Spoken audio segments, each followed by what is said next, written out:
안녕하세요 여러분. 이번 시간에는 큐어링 라이트에 대해서 공부해 보도록 하겠습니다.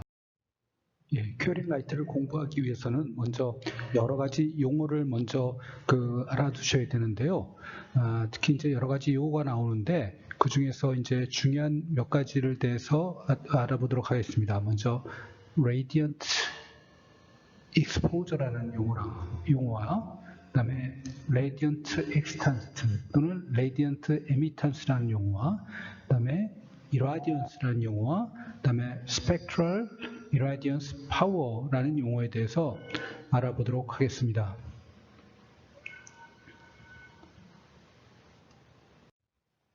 앞의 내용을 좀 더 자세히 알아보기로 하겠습니다. 라디언트 엑스탄스 또는 라디언트 에미탄스라고 하는 것은 단위가 밀리와트 포 제곱센티미터입니다. 단위 면적에 가해지는 그 빛의 파워라고 이렇게 얘기할 수 있겠죠. 기존에는 이것을 파워 덴시티라는 말로 표현을 했습니다. Radiant Exposure라고 하는 것은 단위가 줄 포 제곱센티미터인데 기존에는 이것을 에너지 덴시티라고 했습니다. 그러니까 단위 면적당 어떠한 일이 주어졌느냐라는 것으로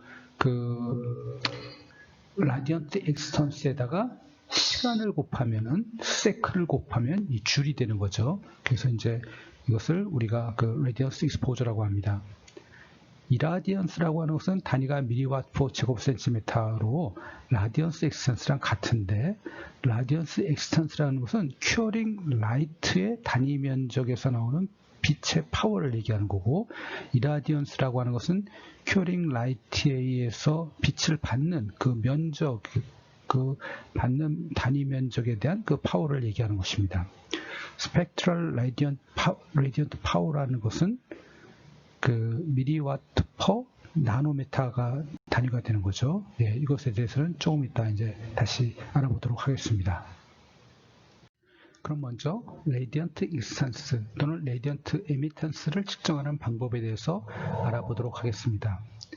이것을 측정하기 위해서 필요한 것으로서 우리는 적분구라는 것을 볼 수가 있습니다. 이렇게 생긴 것이 이제 적분구인데요. 요 이제 뚜껑을 열고 요 안에 큐어링 라이트를 넣어서 이제 이 스펙트럼, 큐어링 라이트의 스펙트럼의 빛의 강도와 파장을 측정하는 그런 장비입니다.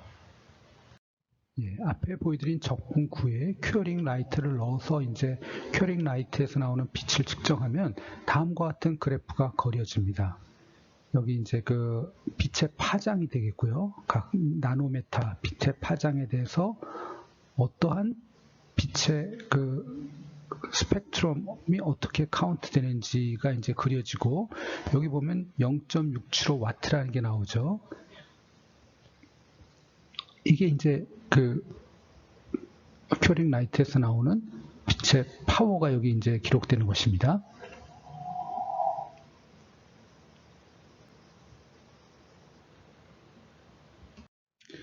그럼 이제 앞에서 본 것과 같이 스펙트럼에서 나오는 빛의 파워를 큐어링 라이트의 단위 면적으로 나눠준 값이 라디언트 엑스탄스 또는 라디언트 이미탄스라고 하는 것입니다.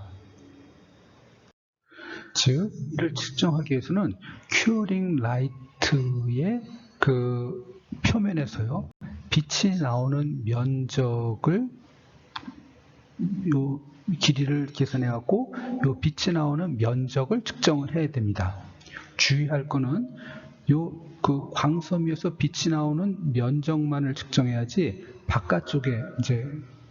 바깥쪽까지 측정을 하면 안 되는 것입니다. 그러니까 여기 화살표에 된 것처럼 요 길이를 측정해서 요 면적을 측정을 하는 것입니다. 그럼 예를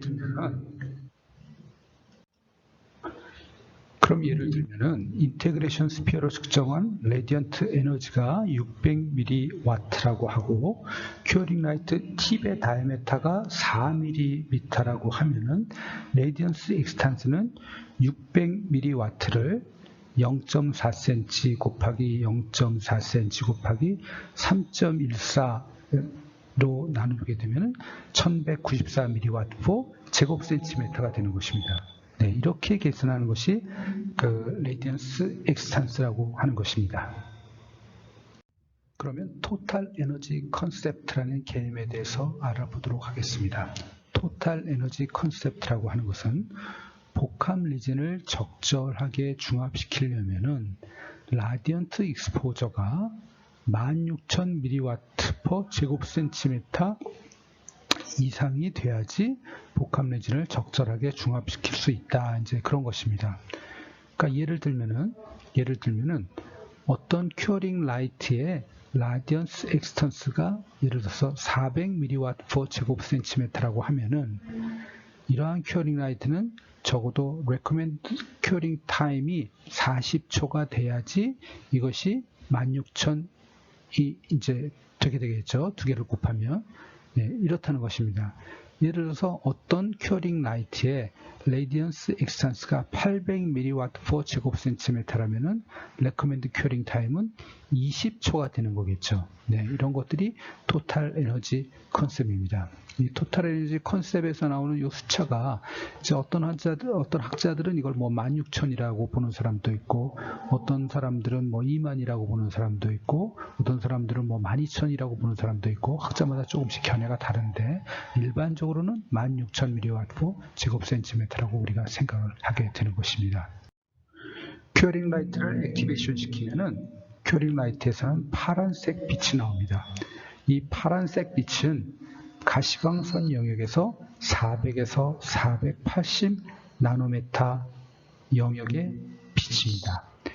이 큐어링 라이트에서 이런 파란색 빛이 나오는 것은 복합 레진에 포함된 캠프로키논을 액티베이션 시키기 가장 적절한 파장이 이 영역대의 파장이기 때문입니다.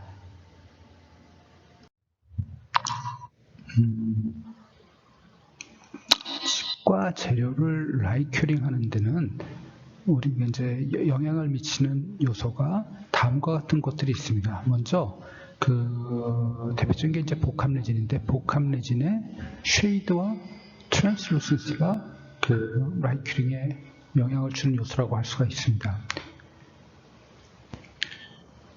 더 오펙하면 오펙할수록, 그러니까 트랜스루센시가 떨어지면 떨어질수록 빛이 통과하기가 더 어려우니까 더 많은 에너지를 줘야지 깊이까지 복합 레진이 중합을 할 수가 있겠죠. 그 다음에 쉐이드도 역시 영향을 미치게 됩니다. 일반적으로는 색이 짙어질수록 빛이 통과하기가 그만큼 어렵기 때문에 깊이 중합시키기 위해서는 더 많은 에너지가 필요합니다. 그 다음에 복합 레진을 어떻게 복합 레진에서 중합시키려는 걸 조절할까에 의해서도 큐어링 라이트의 빛이 조절하는 요소가 됩니다. 그 다음에 복합 레진이 어떠한 이니시에이터 시스템을 사용하느냐도 역시 영향을 주는 요소가 됩니다.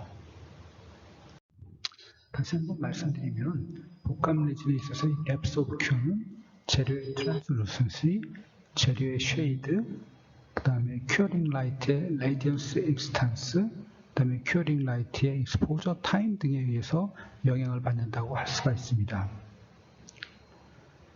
지금은 가시광선 중합기를 많이 사용하지만 가시광선 중합기가 나오기 전에는 자외선 중합기를 주로 사용했었습니다. 그런데 자외선 중합기는 depth of Q가 가시광선 중합기에 비해서 굉장히 얕습니다. 한 1mm가 채 안 되는 경우도 많았는데요. 그래서 이제 결국 가시광선 중합기는 잘 사용하지 않고 대신 자외선 중합기는 잘 사용되지 않았고요. 그 후에 이제 가시광선 중합기가 이제 개발되어서 이용을 하게 된 것입니다. 복합 레진에 사용되는 이니시에이터 시스템이 큐어링에 어떤 영향을 미치는지를 알아보도록 하겠습니다. 먼저 캠프로키논의 흡광 스펙트를 보면 다음 그림과 같습니다. 캠프로키논은 470 나노메타 영역에서 가장 높은 흡광 스펙트럼을 나타냅니다. 즉, 이 영역대에서 가장 그 캠프로키논을 이니시에이션 시키기 위한 조건이 가장 잘 나타난다. 그렇게 볼 수가 있습니다. 캠프로키논은 비교적 넓은 영역대에 390에서부터 510까지 넓은 영역에 의해서 이니시에이션 될 수가 있습니다.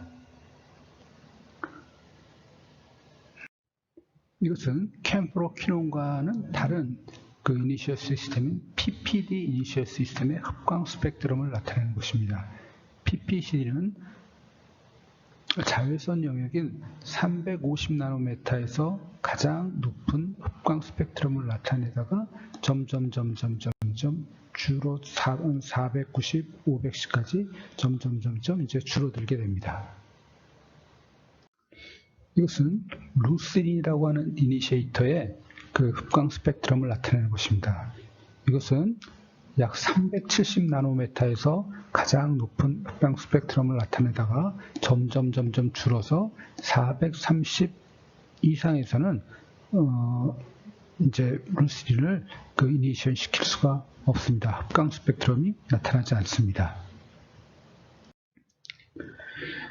이보세린이라고 하는 이니시에이터 시스템이 있습니다. 이것은 아비콜라 비바덴트사에서 특허를 가진 것으로 그 전용 복합 벌크 큐어 복합 레진에 이제 주로 사용하는 그런 이제 특수한 이니시에이터 시스템입니다. 350 나노메타에서부터 시작해서 약 455 나노메타 정도까지 흡광 스펙트럼을 나타내고 최고 흡광 스펙트럼은 약 400에서부터 한 440, 30 정도에서 최고의 흡광 스펙트럼을 나타냅니다. LED 타입의 큐어링 라이트 중에서 380에서부터 515 나노메타의 넓은 영역을 커버하기 위해서 만들어진 그런 LED 큐어링 라이트들을 우리가 폴리웨이브라고 하는데요. 폴리웨이브라고 하는데 이것은 피크를 여러 개 가져서 넓은 영역대를 커버할 수 있게 만든 그런 시스템을 얘기합니다. 네. 이게 이제 대표적인 폴리웨이브들의 형태인데요. 기존처럼 피크가 하나가 아니라 이렇게 2개 또는 어떤 경우에는 3개 정도도 나타나는 경우가 있습니다. 이렇게 이제 LED 소자들을 여러 개 넣어서 다른 파장을 커버하는 LED 소자들을 넣어서 이렇게 이제 여러 영역을 이렇게 커버하는 것을 우리가 폴리웨이브 형태라고 그렇게 얘기합니다. 라이트 가이드들의 형태가에 따라서 그 빛이 어떻게 나오는 것이 달라지는가를 보여주는 그림입니다. 이렇게 이제 끝이 이렇게 스트레이트한 형태들은 빛이 이런 식으로 이제 분산되는 데 비해서 이게 터보 팁이라고 그러죠. 끝이 이렇게 이제 좁아지는 이쪽에 비해서 팁 다이아메터가 작은 이런 터보 형태들은 빛에서 나오게 되면 나오는 빛은 강력한데 이것이 더 넓게 이렇게 퍼져나가게 됩니다. 큐어링 라이트에 따라서 이제 이런 형태의 큐어링 라이트들이 있습니다. 이러한 그 라이트 가이드들이 없이 그 LED 소재가 바로 뒤에 붙어 있어서 LED 소재로부터 빛이 바로 나오는 형태들이요. 이런 것들은 글래스 파이버 가이드가 없기 때문에 빛이 더 넓게 이렇게 퍼져서 나옵니다. 그러니까 먼 거리, 긴 거리에서 라이트 큐어링 해야 되는 경우는 굉장히 불리하다고 볼 수가 있겠죠. 되도록이면 이러한 형태의 큐어링 라이트들은 팁을 라이트 큐어링 하고자 하는 서피스에 가까이 위치해야 되는 겁니다. 그 토탈 에너지 컨셉트에서 계산한 그 큐어링 타임을 2배로 해야 되는 거리가 얼마냐를 이제 표시해 놓은 것입니다. 그래서 일반적인 그 이제 글래스 파이버로 이제 연결된 일반적인 LED 그 타입의 경우에는요, 약 그 큐어링 라이트에서부터 거리가 한 8, 9mm 정도가 되면은 큐어링 타임을 2배를 해야 된다고 이제 그렇게 알려져 있고요. 거기에 비해서 터보 팁인 경우는 빛이 더 옆으로 분산되기 때문에 그 거리가 더 짧아집니다. 그래서 한 5, 6m 정도가 되면 시간을 2배로 해야 된다. 이렇게 말씀드릴 수 있고요. 그다음에 이제 글래스 라이트 가이드 없이 바로 LED가 이제 앞에 마운트된 경우에는 빛이 덮어지기 때문에 이건 한 2에서부터 4mm만 돼도 큐링 타임을 2배로 해야 된다. 이제 그런 얘기입니다. 큐링 라이트에서부터 나오는 빛의 강도를 측정한다고 하는 소위 레디오미터라는 것들이 이제 여러 가지 종류가 있는데요. 이것은 사실 이제 엄밀하게 얘기하면은 절대적인 빛의 양을 측정을 하지는 못합니다.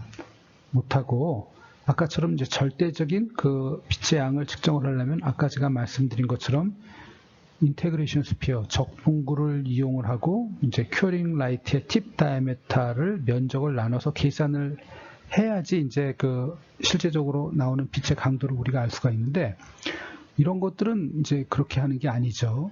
그러니까 내가 사용하는 큐링 라이트가 이제 시간의 흐름에 따라서 빛이 얼마나 약해지는가를 그러니까 상대적으로 측정을 할 수 있지만 절대적인 값은 절대로 측정할 수는 없는 그런 이제 것들이 레디오미터들입니다.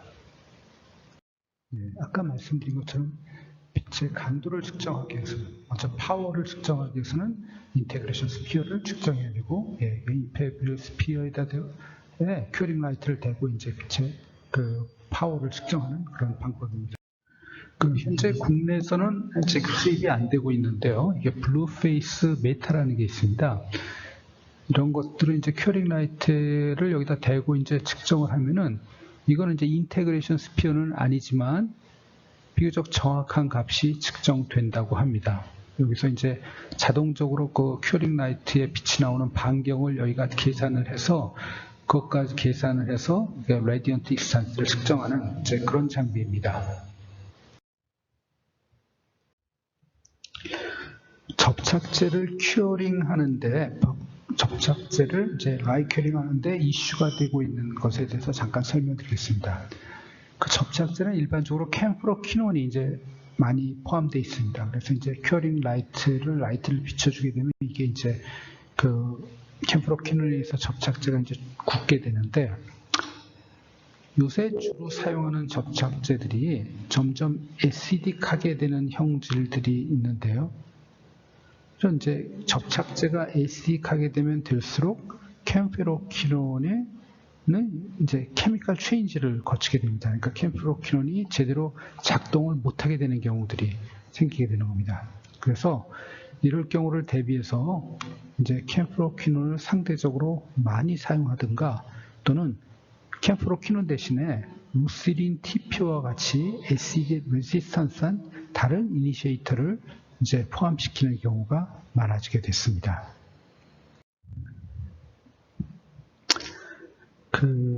예를 들면 이제 세라믹을 이용해서 우리가 이제 인다이렉트 레슬레이션 같은 것을 많이 하게 되는데요.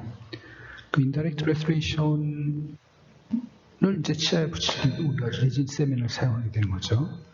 그럼 이제 세라믹 머티리얼을 통과해서 레진 세멘을 이제 큐어링 라이트가 굳히게 되는데 그 각각의 세라믹 레이어의 두께에 따라서 그 이제 빛이 통과하는 그런 이제 그 양이 세기가 줄어들게 되겠죠. 그래서 당연히 그 레진 세멘의 비커스 하드니스도 영향을 받게 될 것입니다. 그래서 여기서 보면은 벌써 약 그 재료에 따라서 2mm만 1mm가 넘어가게 되면은 비커스 하드니스가 이렇게 뚝 떨어지는 것을 볼 수가 있어요. 그러니까 일반적인 펠스파틱 타입보다는 이제 글라스 세라믹 타입들이 더 이런 현상들이 심합니다. 레진 세멘의 비커스 하드니스가 이렇게 많이 떨어지게 되죠. 그렇죠? 그러니까 그 레진 세멘을 굳히기 위해서는 라이트 큐어링을 충분히 하셔야 됩니다. 일반적으로 그 직접법 수복할 때처럼 뭐 2, 30초 하에서 하는 게 아니고 충분히 1분 이상 충분히 라이트 큐어링을 해줘야지 이렇게 이제 그 마이크로 하드니스가 떨어지는 것을 우리가 높일 수가 있습니다. 또 이제 다른 이슈로서 큐어링 라이트에 의해서 그 펄프 온도, 그러니까 치수 내부의 펄프의 온도가 상승할 수 있다는 것입니다.